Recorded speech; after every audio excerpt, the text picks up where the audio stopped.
Just call this a live.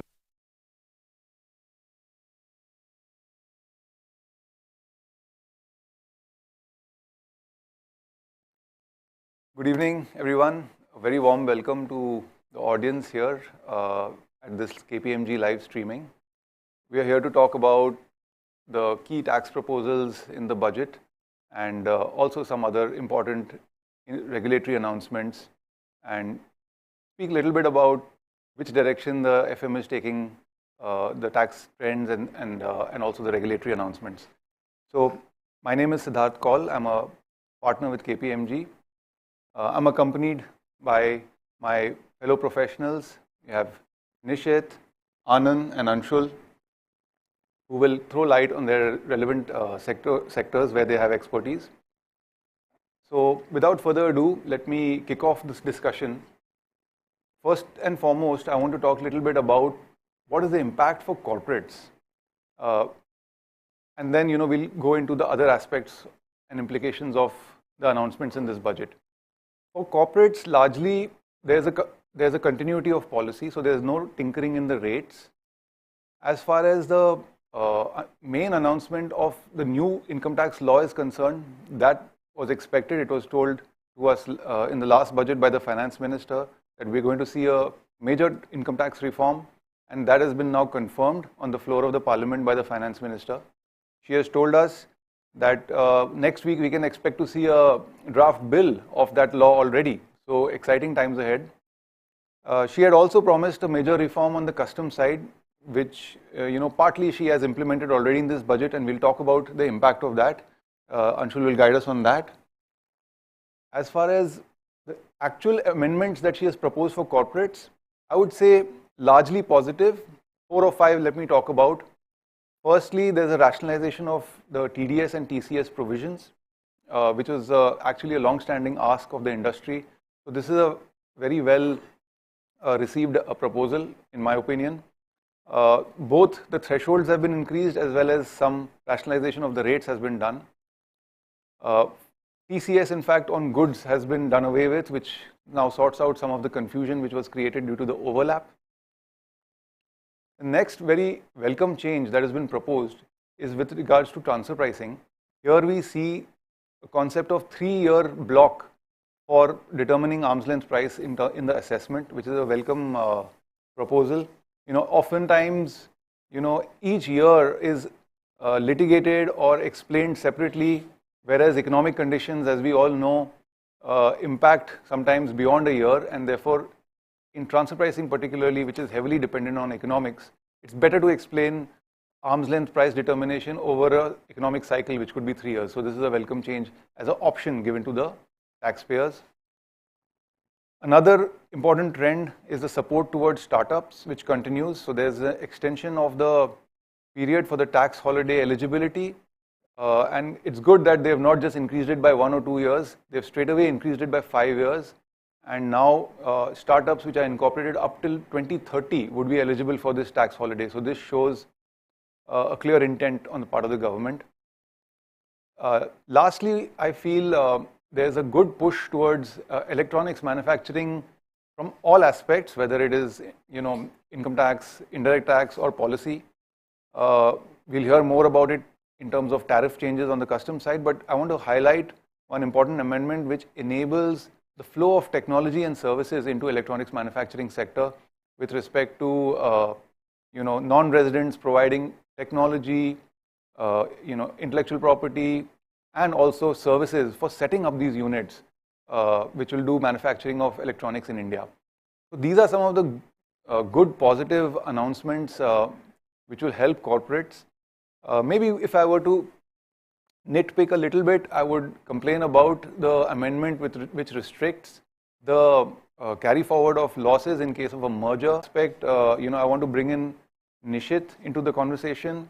Nishit, I think there was a long-standing ask, and the middle class does have something to cheer about, it seems, this time. But I would love it if you can elaborate. Yes, thank you, Sid, and you're absolutely right. The finance minister has listened to the middle class, and let's call it a dream budget for them. She has endeavored to leave little more money with the individuals by reducing the tax outflow and at a macro level to boost consumption. So a very good initiative, so to say, by our honorable finance minister. What is it that is thought through here? It's important to understand the endeavor is to shift more and more taxpayers into the new tax regime. There are 8.75 crore taxpayers, and if these taxpayers move to the new tax regime, there are benefits clearly prescribed for them. Let's go through what are the benefits. Yes, we should know that 72% of the taxpayers who have filed the return on or before 34 for the year financial year 31st March 24 have opted for the new tax regime. Currently, under the new tax regime, we have 6 slabs. It is proposed to increase the number of slabs to 7. Yes, there are no such changes prescribed under the old tax regime. The exemption limit, which is the minimum threshold exemption, has moved up from 3 lakhs to 4 lakhs per annum. The highest slab has moved up from 15 lakhs to 24 lakhs. A new tax rate of 25% has been introduced. The rebate, which was earlier available up to 7 lakhs, has now got enhanced to 12 lakhs, which means while earlier individuals with income up to 7 lakhs would not be liable for tax, has now got increased to a limit of 12 lakhs. What is the precondition here? The precondition here is that if you have income which is subject to tax at special rates, which means let's say income from capital gains or income from lottery, you will not be entitled to rebate of this proposed 12 lakhs on such income. On all other incomes which are taxable at the prescribed rates, the rebate will be available. To summarize, individuals earning income up to 12 lakhs will not be liable to tax. In these provisions, if we look at the maximum saving an individual could get, it would be in the range of 110,000 rupees before applying the surcharge and the education cess. So just a couple of examples, if an individual was earning 18 lakhs, as the Honorable Finance Minister said, there would be a saving of 70,000, and for a person getting 24 lakhs, the saving would be approximately 110,000, as I mentioned. Another interesting provision that is proposed in this budget is that the exemptions for computing the perquisite value of taxes is currently 50,000 rupees. So if you are getting perquisites in addition to salary amounting to 50,000 rupees, there would be no tax. Similarly, if your employer is providing a perquisite of overseas medical treatment, then there would be no tax up to 2 lakhs. It is proposed to increase these limits. We shall await for notifications for these limits to be increased. Back to you, Sid. Thanks, Nishit. I think some of the demands seem to have been met of the middle class. I think, could you also just explain a little bit about the self-occupied 2 houses which she touched upon, and also a little bit, do you think now it makes sense for people to consider NPS more seriously? Sure, Sid. Thanks for bringing these up. Earlier or under the current regime too, an individual having two houses can claim the benefit of interest as a self-occupied property. However, there were certain preconditions attached that, the reasons for which the uh, apartment cannot be occupied has to be justifiable, and so on. Now it is proposed that no such reasoning would be required, and deduction for two house properties under the self-occupied property would be available to the individuals. The second thing, or the second proposal, Sid, like you asked me, is for the NPS Vatsya scheme. So what is this scheme? Very simply, if a parent or a guardian is making contributions for the benefit of a minor, then those contributions up to 50,000 rupees would now be available as a deduction, provided the individual is filing the return under the old tax regime.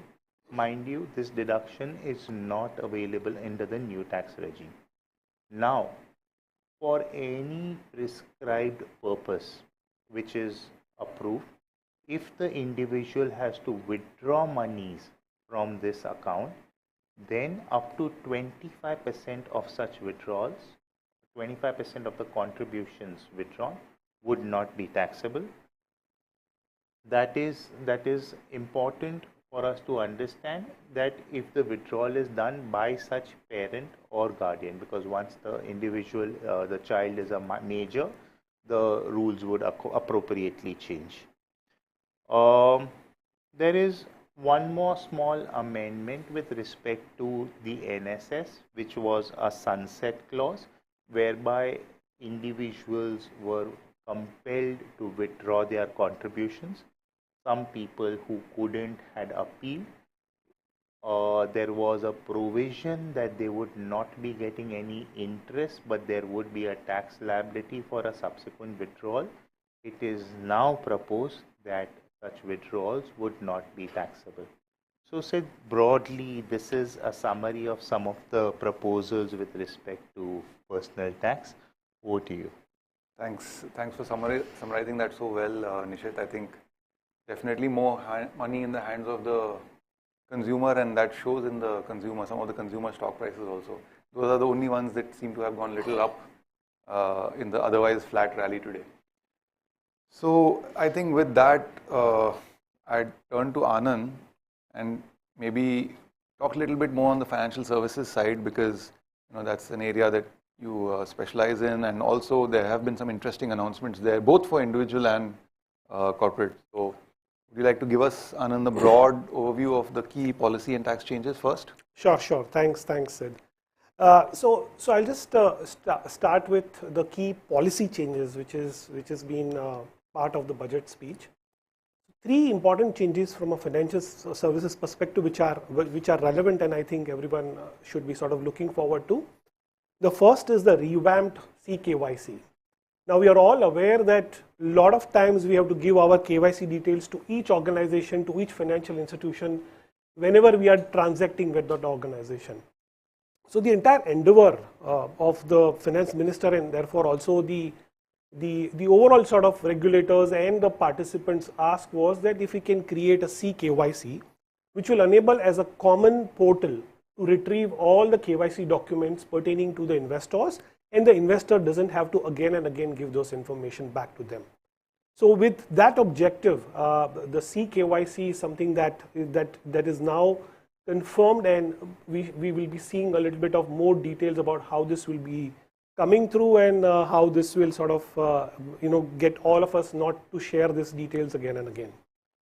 The other thing which was also a matter of sort of again ask of a lot of corporates, was that if there is a speedy sort of process for company merger, which will again sort of save time, given the fact that corporate mergers are the need of the day. So the government is also going to come up with regulations about how this can be achieved by way of to sort of get this speedy sort of approval in terms of the corporate play which is being sort of asked.